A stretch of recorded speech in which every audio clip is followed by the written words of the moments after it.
What if Ultron killed the Guardians of the Multiverse? What if events had unfolded differently in Marvel's What If? What if Ultron killed the Guardians of the Multiverse at the end of the What If series? What if the Guardians failed to stop Ultron with the Infinity Stones? How would this shape the timeline of the multiverse? Without wasting any more time, let's dive right into this fan fiction. Strange, Carter, T'Challa, Natasha, Gamora, and Thor were battling against Ultron. In the original timeline, Natasha shot Ultron with an arrow containing Arlim Zola's mind, eventually corrupting Ultron. This allowed Zola to take control of Ultron's body. However, in this timeline, Natasha's arrow missed and Zola's mind was not uploaded into the body. This allowed Ultron to survive. Ultron then grabbed the Watcher by the neck before using the Power Stone to amplify his strength. He then choked the Watcher and killed him. Ultron turned his attention to the other Guardians who just gave their final attempts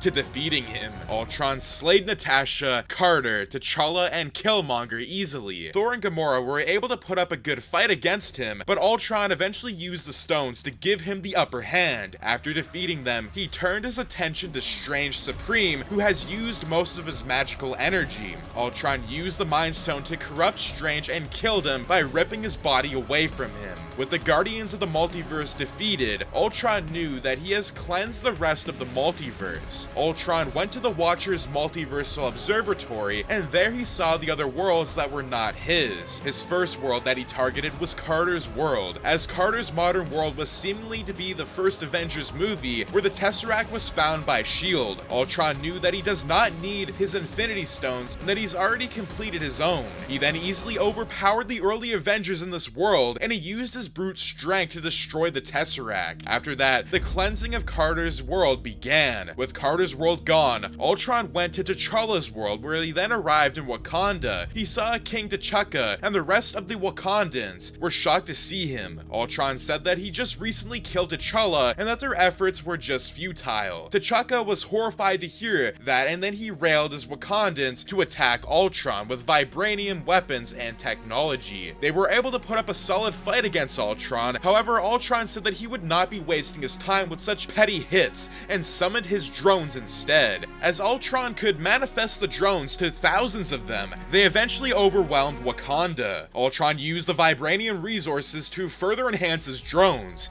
After Wakanda was destroyed, Ultron used his Mind Stone to see the other conflicts that were happening in the world. With that, he saw Ego using Quill as harnessing for his powers. Figuring that Ego was a threat, Ultron went to fight against Ego. Ego was not expecting a threat against him and decided to hold off from using Quill temporarily. Ego decided to transform into his living planet from then and then attacked Ultron. Now in space, Ultron was trapped inside Ego's body. Ego was able to gain the advantage against Ultron at first, and Ultron knew that even if he were to summon his drones to fight Ego, it would be useless. Ultron then decided to search for Ego's core. He located Ego's brain and used the Reality Stone to trick Ego into thinking that he was already dead and beaten by Ego. In reality, Ultron was near Ego's brain, and he shot a laser beam from the Mind Stone to kill his brain, killing him for good. Ego, the living planet, was dead, and Ultron went back to Earth and killed Quill, as he knows that Quill, having some celestial powers, can be dangerous in the future. At the same time, the Ravagers, Yondu, and Nebula, along with Thanos, heard of the news that Earth was obliterated by a machine.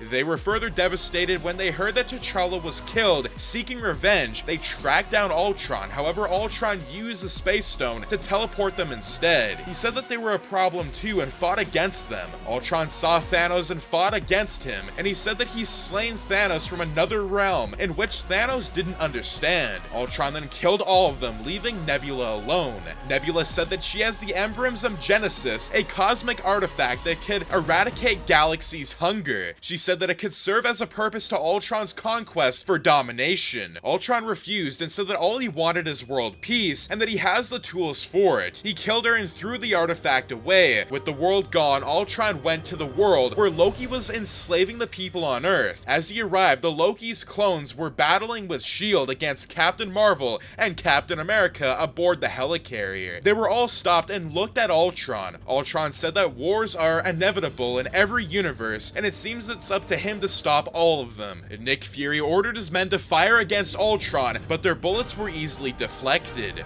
Ultron then lasered Nick into half, just like what he did with Thanos. Loki did not want Ultron to take over Earth and used his illusions to fight against him.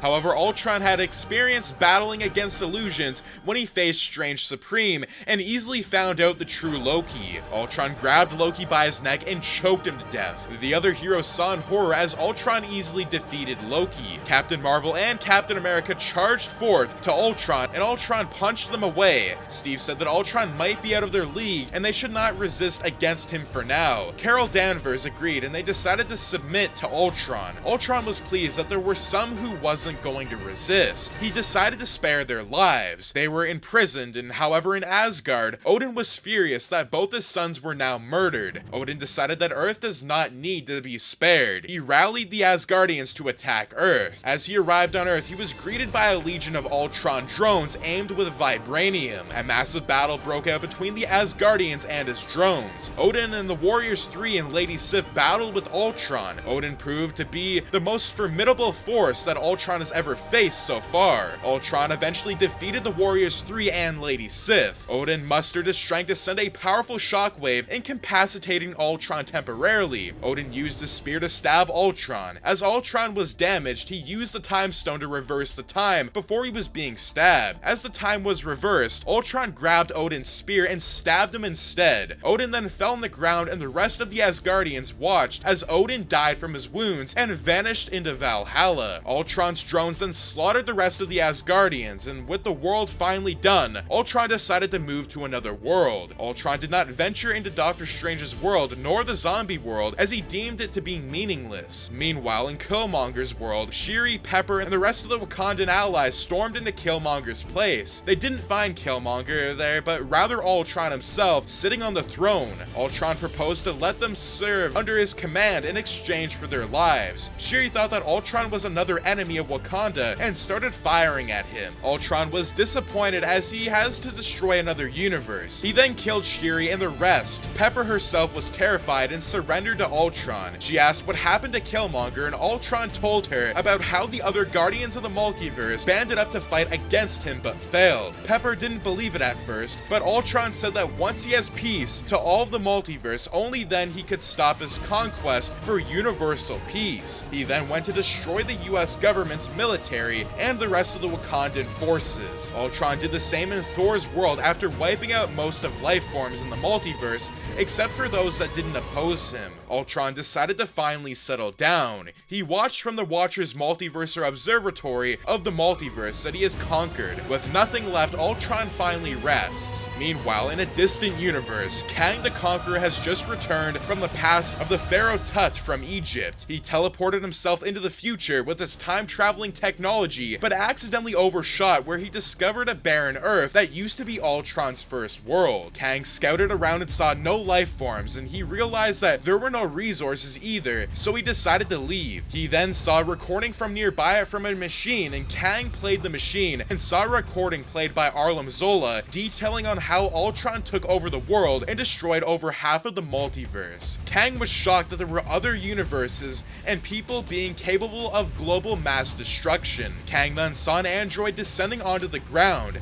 The android introduced himself as Ultron. Ultron said that he thought that he had destroyed most life forms and imprisoned the rest who did submit to him. Using his advanced technology from the future, Kang managed to put off a fight against Ultron. Realizing that Ultron was too strong for him, Kang decided to teleport away into the future. Ultron went into the observatory of the Watcher, but couldn't track Kang. He decided to let Kang away, and Kang himself was furious that he was bested for the first time. He wanted to defeat Ultron and acquire the so-called Infinity Stones, in which he never had succeeded before. Kang decided to acquire more tech and gathered millions of soldiers he'd acquired from his times to fight Ultron. However, Ultron proved to be more successful and easily defeated Kang over time. No matter how many times Kang went time traveling to achieve victory, it always ended with Ultron winning. Kang decided to travel to different timelines of his past, present, and future to gather allies, although some of his enemies were against Kang, but Kang manipulated them by playing Arlim Zola's recording that Ultron has destroyed many multiverses. He convinced heroes from the past like Iron Man, Captain America, the Avengers that Ultron would be a threat in the universe. After gathering his allies, Kang teleported all of them to Ultron's current world, but the end result was always the same. Ultron always wins. With his drones and his superior strength, Ultron emerges on the winning side. Kang continuously time traveled whenever he lost. Kang didn't realize that his actions were causing a massive damage to the time-space continuity, causing infinite loops. After thousands of loops, Ultron started to grow tired of Kang himself. He wanted to kill Kang and end him for good. It was then that the Time Variance Authority, the TVA, arrived. The TVA warned Ultron of Kang's actions, and Ultron didn't believe them at first as he felt that it was a huge lie to deceive them. Ultron tried to attack the TVA, but his actions were futile. The TVA said that their original creator, He Who Remains, was a variant of Kang, but was killed recently. This caused a multiverse with alternate timelines. However, Kang himself isn't aware of this. While they were trying to reset the doings, TVA said that Kang's continuous actions of time traveling back and forth threatens all existence, including Ultron himself. And this was all because Kang wanted to best Ultron, even he lost his first battle against Ultron.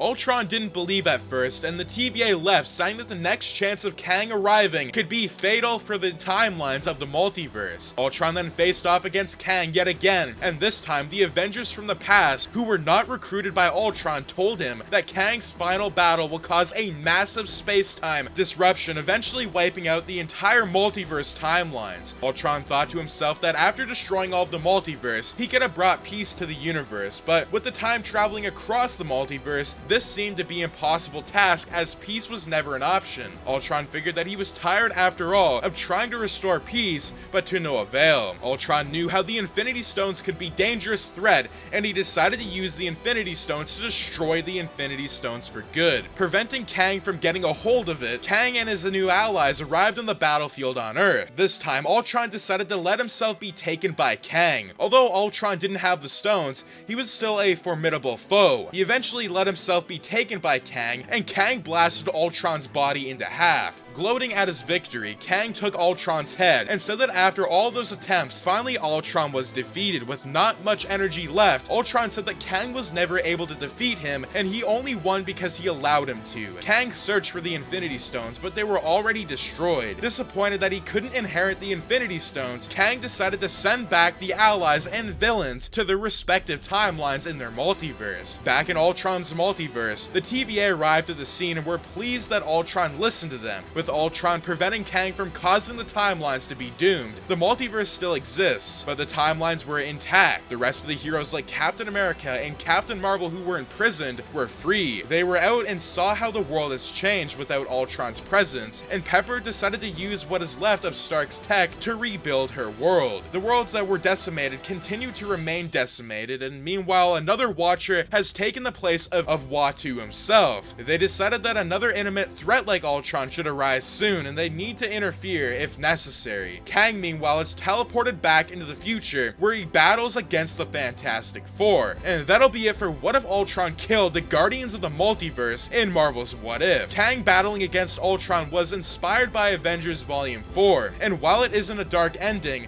I do hope you enjoy this Marvel's What If fan fiction. If you guys want me to do more MCU or whatever fan fictions, make sure you request them in the comments down below, as I will be taking more. With that being said, do make sure to subscribe, like, share, and turn your notifications on, so you and your friends are all up to date with the latest content. But anyways, as always guys, thanks for tuning in, and have a fantastic day.